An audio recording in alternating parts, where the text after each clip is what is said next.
तो बच्चों आज के इस वीडियो में हम बात करेंगे RIMC दिसंबर 2024 मैथ के क्वेश्चन के बारे में।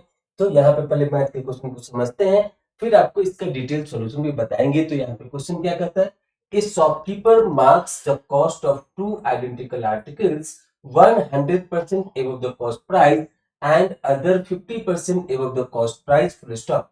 If a discount of 20% is allowed on each of them, find the overall profit percentage full stop. तो बच्चों यहाँ पर आपको पहले क्वेश्चन को समझना है, फिर इसका फ्रेमिंग करना है आपको अपने माइंड में, और फिर इसके बाद इसके सॉल्यूशन को स्टार्ट करना है। तो आप यहाँ पर देखिए कि नॉर्मली जब हम जाते हैं कहीं पे मॉल वगैरह में कोई आइटम खरीदने के लिए, तो वहां पे देखते हैं कि डिस्काउंट ऑफर किया जाता है। तो यह इंटरनल फिनोमेना है कि जिस प्राइस पे वो खरीदता है उससे ऊपर का लेबलिंग करता है और फिर आपको डिस्काउंट वहां पर देता है।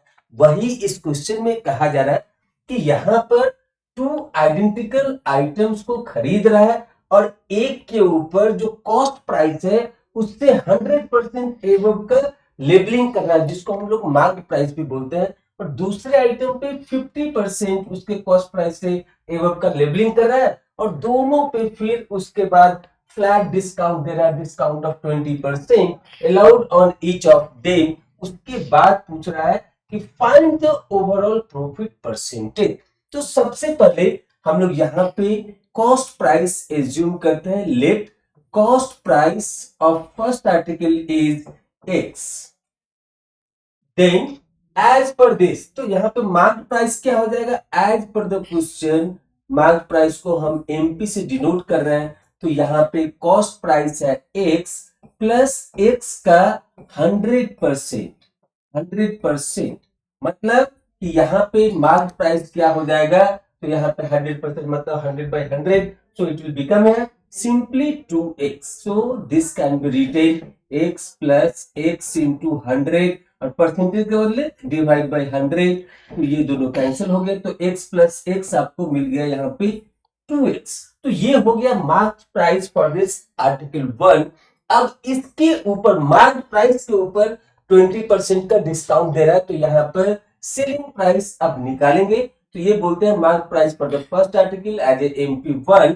तो selling price for the first article is equal to what, this is here mark price is 2x, so 2x minus 2x का 20%, तो सिंपली यहाँ पे 2x क्या हो जाएगा, तो 2x हम बाहर ले लेंगे, तो 1 minus 20/100 will become nothing but 1/5।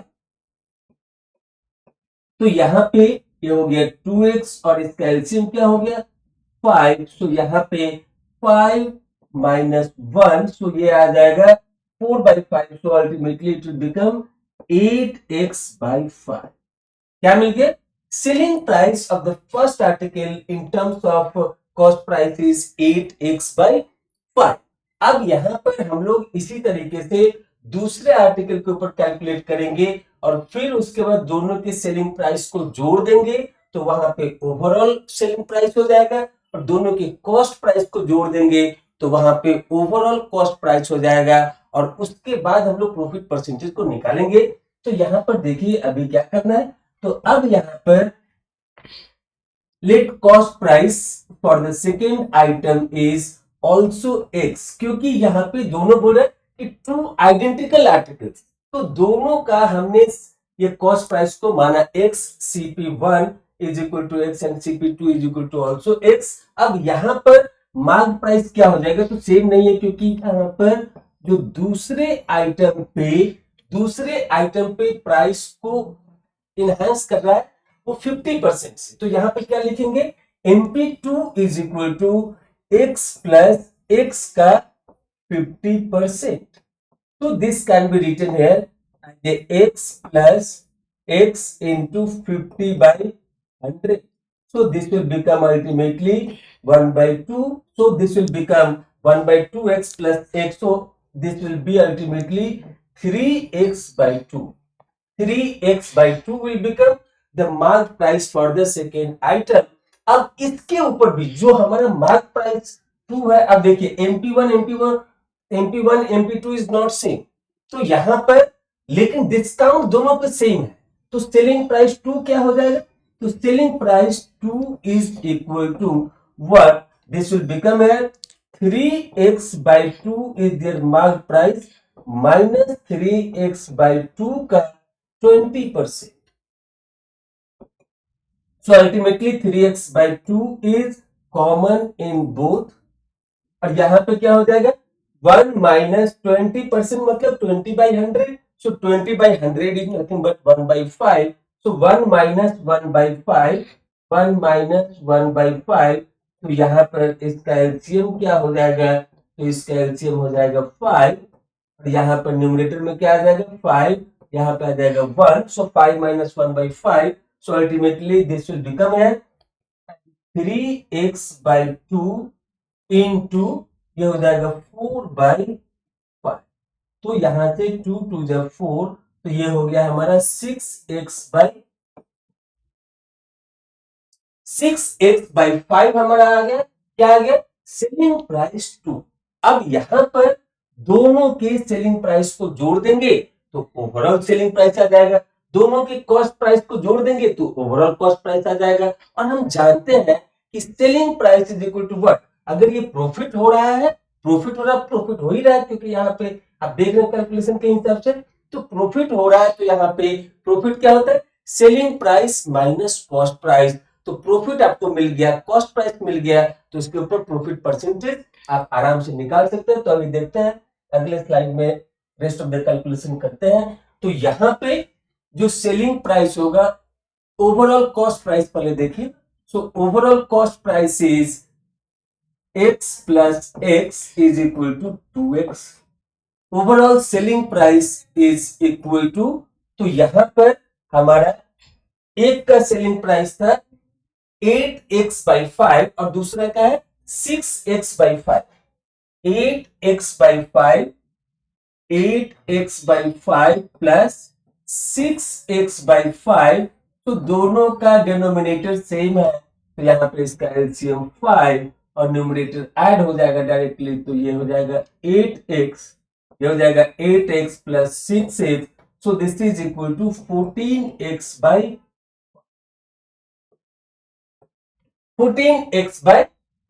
तो अब आपको यहाँ पे दिख रहा होगा कि सेलिंग प्राइस क्या है, कॉस्ट प्राइस से ज्यादा है, इसका मतलब प्रॉफिट हो रहा है. तो प्रॉफिट क्या होता है, तो यहाँ पे प्रॉफिट हम लोग निकालेंगे, क्या होगा प्रॉफिट, तो this profit is equal to selling price minus cost price. तो सेलिंग प्राइस क्या है 14x/5 माइनस कॉस्ट प्राइस है 2x. तो यहां पर इसका एलसीएम हो जाएगा 5 और ये हो जाएगा 14x minus 5 to the 10x. So this will become here 14 minus 10 is 4x. So 4x/5. ये क्या मिल गया, तो ये मिल गया हमको यहाँ पे प्रॉफिट मिल गया. लेकिन चाहिए क्या, profit in terms of percentage as per the question. तो यहाँ पे प्रॉफिट परसेंटेज कैसे निकालेंगे, तो profit percentage is equal to, this profit percentage is equal to cost price, profit percentage is equal to profit divide by cost price into 100. तो क्या हो जाएगा, तो प्रॉफिट है हमारा 4x/5, this is 4x/5 divide by 2x into 100%. सो यहां से x and x cancel हो जाएगा, ये x और x हमारा कैंसिल हो जाएगा, और क्या मिलेगा यहाँ पे, तो यहाँ पे मिलेगा आपको 4/10 इंटू 100%. तो यहां से यह जीरो कैंसिल हो जाएगा, तो क्या मिलेगा अल्टीमेटली हमें मिलेगा 40%.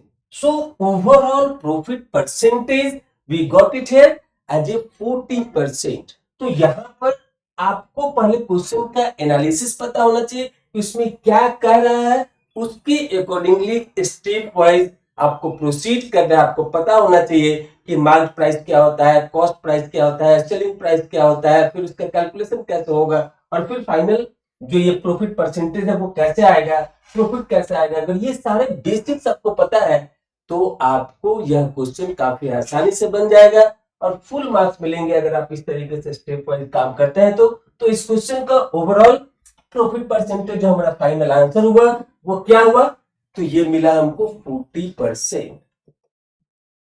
40%। तो यहाँ पर आप सॉल्यूशन के पास ये ब्रैकेट में अगर 40% लिख देते हैं और जो लास्ट में हमारा आंसर आया था उसको अगर आप बॉक्स में घेर देते हैं तो यह एक्सपोज करता है आपके फाइनल आंसर को और एग्जामिनर को सीधा समझ में आएगा। So I hope you understand this question in the better way with much of clarity. Thank you for watching this video.